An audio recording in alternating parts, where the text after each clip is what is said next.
Hello comrades, yes I'm back again and I'm going to talk about the Welsh Budget, the latest one, yes, as we drive forward into 2025 to 26 they've come out with a budget using our money. Don't forget it's always our money, and to help us along I'm using a calculator, yes. Now this video might be split over 2 or 3 videos because I have a feeling that I don't want to get bored and people get bored talking about figures. But I want you to always consider it is our money, nobody else's money. Right, so where am I going to start off with? Well, I'm going to start off with this opening statement. And I'm going to do a compare and contrast. So, 23-24. The Welsh Government stated at number 1 here, Wales has its own government. Right, there you go. In fact, they've had their own government since 1999. It also goes on further, or this woman goes on to say, that they decide where all the funding is allocated, how's it used, and the rest of it based on local needs. Right then. So I now look at number 2, and this is a new budget, and it says here the political choices of previous UK governments. Right, and a decade of austerity. Now then, my impression as I read this is they're also blaming the Brexit deal, Truss mini budget, and cost of living crisis. Now, at this time, it would appear to me, on the face of it, that they're abdicating any responsibility. In other words, they're going, it's not me, Gov. Right, okay, well, it is you, because you've been in power since 1999. It is nobody else, it's you. You've decided how to waste our taxpayers' money. Right then.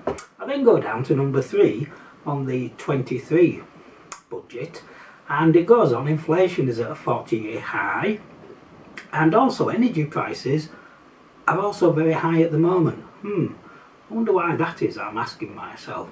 Well, let me tell you why. It's because you are pursuing net zero when you decided to declare, you alone, the Welsh Government alone, decided that you would declare a climate emergency.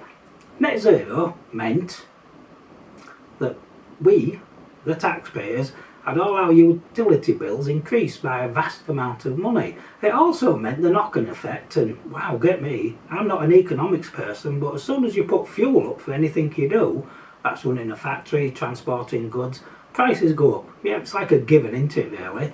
And of course, all you have to do is go into the supermarket now, and let's just say olive oil. You used to be able to get a couple of quid, now 6 quid. Right, tell us how that's happened. Right, yeah, there you go. So, and this is where I then move on to number 4. Now you're going to prioritise public services and putting money back in people's pockets wherever you can. How are you going to do that? Because net zero, as I've already said, takes money out of our pockets because we have to pay more in taxes. You're also pursuing some bizarre vanity projects, and also you're sending money abroad, which we all know about. You know, trees here, trees there, you keep flying all over the place. And then you've got the airport, and again there's a massive list of vanity projects. So how are you going to put money back into our pocket, because your money comes from us? In addition to that, now just to rub it in, when you impose 20 miles an hour, people now getting fined for doing over 20 miles an hour. Right then, so you're taking money out of our pockets everywhere we look. Also, you keep imposing taxes on alcohol and things like that. So even if you wanted to have a bit of a drink, you're even taking the delight out of that, making it too expensive. Right, so you're not putting any money back into our pockets, you will continue to tax us. Now, the bad news is number 5, where you say, and you must be proud of this, you're going to work with the Labour government, which is now in charge of England. Oh dear. Okay, right. So the first thing I'm going to look at is this statement about connecting communities, which I find interesting. And looking at the maths there, you're going to put about another £120 million into trying to modernise our railway, better buses, fix the roads, and provide a local choice on 20 miles an hour. Well, let me have a look at these. As for the railways, on the Cambrian line where I live, you've literally stopped that service after 7 o'clock, so well done you. So yeah, I'm really not going to believe anything you say. As for bus services, most of them are sort of like private. Yeah, you might give them a bit of money, but if a private company isn't making money because of, let's say, high fuel costs due to net zero, also 20 miles an hour, then yeah, they're going to stop it or they're going to reduce it, which is, well, that's happened. And as for fixing the roads, it's only after 3 years and a lot of moaning is a road near me is going to get fixed. Yes, there you are, 3 years it's only taken you, well done. Always remember, you've been in charge since 1999, so don't pass the buck. Now then, local choice on 20 miles an hour. This is a spin, and you are getting ready for the 2025-26 PR for election. Yes, misrepresentation. It's not a local choice. You imposed it. You did a blanket speed limit. 500,000 people out of 3.1 million people said no, and you went, yeah, we're not interested. So we imposed it, so it's not a local choice. So again, more smoke and mirrors. Great. Now, in addition, while I'm on about that, looking at the money, last year you gave £120 million to Sustrans, a cycle charity.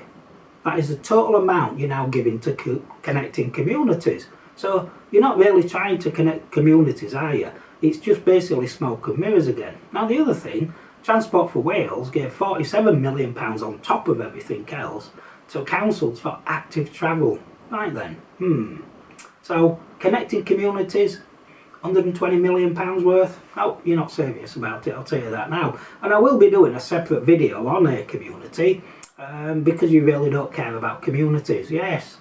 Right then, what else we got going on here? So health and social services, well, the maths to me say that you've given it about an extra £2 billion, which is good. However, it's still broken and you've still been in charge of it since 1999. So my question is, why is it not fixed? And I can't understand that, because if I had an interest in a service and I was using it, I'd want it to run properly. That's why I'd like to have a dentist.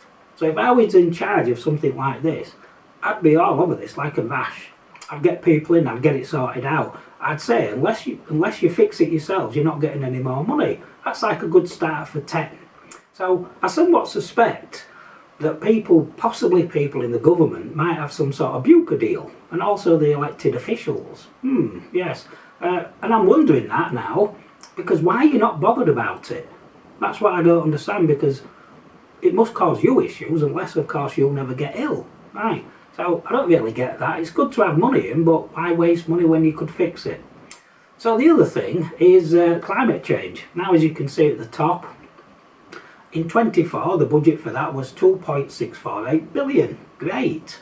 A lot of money for what? Nothing really.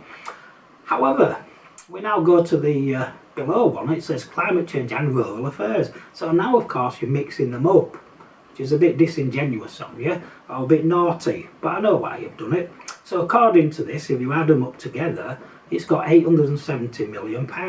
So I should imagine the narrative is, oh yeah, we're not spending as much, but actually we've reduced that budget by about 1 point and a bit billion pounds.